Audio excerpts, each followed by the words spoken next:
सभी छोटे बड़े श्रोताओं को सुनीता भटनागर का प्यार भरा नमस्कार। ऑडियो स्टोरीज के हमारे चैनल कहानी जगत में आप सभी का स्वागत है। आइए सुनते हैं सुदर्शन जी द्वारा रचित कहानी हार की जीत। माँ को अपने बेटे और किसान को अपने लहलहाते खेत देखकर जो आनंद आता है, वही आनंद बाबा भारती को अपना घोड़ा देखकर आता था। भगवत भजन से जो समय बचता वह घोड़े को अर्पण हो जाता। वह घोड़ा बड़ा सुंदर था, बड़ा बलवान। उसके जोड़ का घोड़ा सारे इलाके में न था। बाबा भारती उसे सुल्तान कहकर पुकारते, अपने हाथ से खरहरा करते, अपने हाथ से दाना खिलाते और देख देख कर प्रसन्न होते।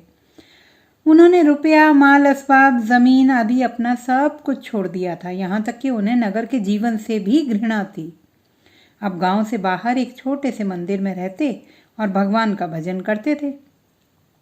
मैं सुल्तान के बिना नहीं रह सकूंगा, उन्हें ऐसी भ्रांति सी हो गई थी। वे उसकी चाल पर लट्टू थे। कहते ऐसे चलता है जैसे मोर घटा को देखकर नाच रहा हो। जब तक संध्या समय सुल्तान पर चढ़कर 8-10 मील का चक्कर न लगा लेते, उन्हें चैन न आता। खड़ग सिंह उस इलाके का प्रसिद्ध डाकू था। लोग उसका नाम सुनकर कांपते थे। होते होते सुल्तान की कीर्ति उसके कानों तक भी पहुंची। उसका हृदय उसे देखने के लिए अधीर हो उठा। वह एक दिन दोपहर के समय बाबा भारती के पास पहुंचा और नमस्कार करके बैठ गया। बाबा भारती ने पूछा, खड़ग सिंह क्या हाल है? खड़ग सिंह ने सिर झुकाकर उत्तर दिया, आपकी दया है। कहो, इधर कैसे आ गए? सुल्तान की चाह खींच लाई। विचित्र जानवर है, देखोगे तो प्रसन्न हो जाओगे। मैंने भी बड़ी प्रशंसा सुनी है। उसकी चाल तुम्हारा मन मोह लेगी। कहते हैं देखने में भी बहुत सुंदर है। क्या कहना, जो उसे एक बार देख लेता है उसके हृदय पर उसकी छवि अंकित हो जाती है। बहुत दिनों से अभिलाषा थी, आज उपस्थित हो सका हूँ। बाबा भारती और खड़ग सिंह अस्तबल में पहुंचे। बाबा ने घोड़ा दिखाया घमंड से। खड़ग सिंह ने देखा आश्चर्य से। उसने सैकड़ों घोड़े देखे थे, परंतु ऐसा बांका घोड़ा उसकी आंखों से कभी न गुजरा था। सोचने लगा, भाग्य की बात है, ऐसा घोड़ा खड़ग सिंह के पास होना चाहिए था। इस साधु को ऐसी चीजों से क्या लाभ? कुछ देर तक आश्चर्य से चुपचाप खड़ा रहा। इसके पश्चात उसके हृदय में हलचल होने लगी। बालकों की सी अधीरता से बोला, परंतु बाबा जी, इसकी चाल न देखी तो क्या? दूसरे के मुख से सुनने के लिए उनका हृदय अधीर हो गया। घोड़े को खोलकर बाहर ले गए। घोड़ा वायु वेग से उड़ने लगा। उसकी चाल को देखकर खड़ग सिंह के हृदय पर सांप लौट गया। वह डाकू था और जो वस्तु उसे पसंद आ जाए उस पर वह अपना अधिकार समझता था। उसके पास बाहुबल था और आदमी भी। जाते जाते उसने कहा, बाबा जी, मैं यह घोड़ा आपके पास न रहने दूंगा। बाबा भारती डर गए। अब उन्हें रात को नींद न आती। सारी रात अस्तबल की रखवाली में कटने लगी। प्रतिक्षण खड़ग सिंह का भय लगा रहता, परंतु कई मास बीत गए और वह न आया। यहाँ तक कि बाबा भारती कुछ असावधान हो गए और इस भय को स्वप्न के भय की नाई मिथ्या समझने लगे। संध्या का समय था। बाबा भारती सुल्तान की पीठ पर सवार होकर घूमने जा रहे थे। इस समय उनकी आंखों में चमक थी, मुख पर प्रसन्नता। कभी घोड़े के शरीर को देखते, कभी उसके रंग को, और मन में फूले न समाते थे। सहसा एक ओर से आवाज आई, ओ बाबा, इस कंगले की सुनते जाना। आवाज में करुणा थी। बाबा ने घोड़े को रोक लिया। देखा एक अपाहिज वृक्ष की छाया में पड़ा कराह रहा है। बोले, क्यों, तुम्हें क्या कष्ट है? अपाहिज ने हाथ जोड़कर कहा, बाबा, मैं दुखियारा हूँ, मुझ पर दया करो। रामावाला यहाँ से 3 मील है, मुझे वहाँ जाना है। घोड़े पर चढ़ा लो, परमात्मा भला करेगा। वहाँ तुम्हारा कौन है? दुर्गा दत्त वैद्य का नाम आपने सुना होगा। मैं उनका सौतेला भाई हूँ। बाबा भारती ने घोड़े से उतरकर अपाहिज को घोड़े पर सवार किया और स्वयं उसकी लगाम पकड़कर धीरे धीरे चलने लगे। सहसा उन्हें एक झटका सा लगा और लगाम हाथ से छूट गई। उनके आश्चर्य का ठिकाना न रहा जब उन्होंने देखा कि अपाहिज घोड़े की पीठ पर तनकर बैठा है और घोड़े को दौड़ाए लिया जा रहा है। उनके मुख से भय, विस्मय और निराशा से मिली हुई चीख निकल गई। वह अपाहिज डाकू खड़ग सिंह था। बाबा भारती कुछ देर तक चुप रहे और कुछ समय पश्चात कुछ निश्चय करके पूरे बल से चिल्लाकर बोले, जरा ठहर जाओ। खड़ग सिंह ने यह आवाज़ सुनकर घोड़ा रोक लिया और उसकी गर्दन पर प्यार से हाथ फेरते हुए कहा, बाबा जी, यह घोड़ा अब ना दूंगा, परंतु एक बात सुनते जाओ। खड़ग सिंह ठहर गया।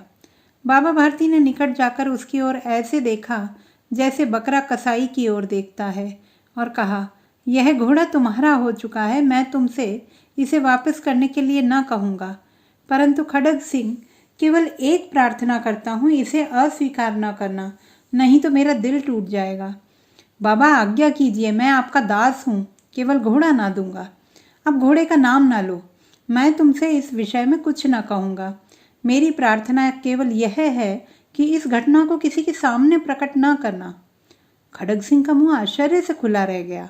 उसका विचार था कि उसे घोड़े को लेकर यहाँ से भागना पड़ेगा, परंतु बाबा भारती ने स्वयं उसे कहा कि इस घटना को किसी के सामने प्रकट ना करना। इससे क्या प्रयोजन सिद्ध हो सकता है? खड़ग सिंह ने बहुत सोचा, बहुत सिर मारा, परंतु कुछ समझ न सका। हार कर उसने अपनी आंखें बाबा भारती के मुख पर गड़ा दी और पूछा, बाबा जी, इसमें आपको क्या डर है? सुनकर बाबा भारती ने उत्तर दिया, लोगों को यदि इस घटना का पता चला तो वे दीन दुखियों पर विश्वास न करेंगे। यह कहते कहते उन्होंने सुल्तान की ओर से इस तरह मुंह मोड़ लिया जैसे उनका उससे कभी कोई संबंध ही नहीं रहा हो।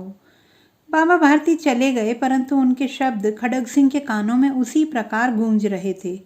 सोचता था, कैसे ऊंचे विचार हैं, कैसा पवित्र भाव है। उन्हें इस घोड़े से प्रेम था, इसे देखकर उनका मुख फूल की नाई खिल जाता था। कहते थे, इसके बिना मैं रह न सकूंगा। इसकी रखवाली में वे कई रात सोए नहीं, भजन भक्ति न कर रखवाली करते रहे, परंतु आज उनके मुख पर दुख की रेखा तक दिखाई न पड़ती थी। उन्हें केवल यह ख्याल था कि कहीं लोग दीन दुखियों पर विश्वास करना न छोड़ दें। ऐसा मनुष्य मनुष्य नहीं, देवता है। रात्रि के अंधकार में खड़ग सिंह बाबा भारती के मंदिर पहुंचा। चारों ओर सन्नाटा था। आकाश में तारे टिमटिमा रहे थे। थोड़ी दूर पर गांवों के कुत्ते भौंक रहे थे। मंदिर के अंदर कोई शब्द सुनाई न देता था। खड़ग सिंह सुल्तान की बाग पकड़े हुए था। वह धीरे धीरे अस्तबल के फाटक पर पहुंचा। फाटक खुला पड़ा था। किसी समय वहां बाबा भारती स्वयं लाठी लेकर पहरा देते थे, परंतु आज उन्हें किसी चोरी, किसी डाके का भय न था। खड़ग सिंह ने आगे बढ़कर सुल्तान को उसके स्थान पर बांध दिया और बाहर निकलकर सावधानी से फाटक बंद कर दिया। इस समय उसकी आंखों में नेकी के आंसू थे। रात्रि का तीसरा पहर बीत चुका था। चौथा पहर आरंभ होते ही बाबा भारती ने अपनी कुटिया से बाहर निकलकर ठंडे जल से स्नान किया। उसके पश्चात इस प्रकार जैसे कोई स्वप्न में चल रहा हो, उनके पांव अस्तबल की ओर बढ़ गए, परंतु फाटक पर पहुंचकर उनको अपनी भूल प्रतीत हुई। साथ ही घोर निराशा ने पांव को मन भर का भारी बना दिया। वे वहीं रुक गए। घोड़े ने अपने स्वामी के पांवों की चाप को पहचान लिया और जोर से हिनहिनाया। अब बाबा भारती आश्चर्य और प्रसन्नता से दौड़ते हुए अंदर घुसे और अपने प्यारे घोड़े के गले से लिपटकर इस प्रकार रोने लगे मानो कोई पिता बहुत दिन से बिछड़े हुए पुत्र से मिल रहा हो। बार बार उसकी पीठ पर हाथ फेरते, बार बार उसके मुंह पर थपकियां देते, फिर वे संतोष से बोले, अब कोई दीन दुखियों से मुंह ना मोड़ेगा। तो दोस्तों, ये थी हमारी आज की कहानी। आपको कैसी लगी कमेंट बॉक्स में लिखना ना भूलें।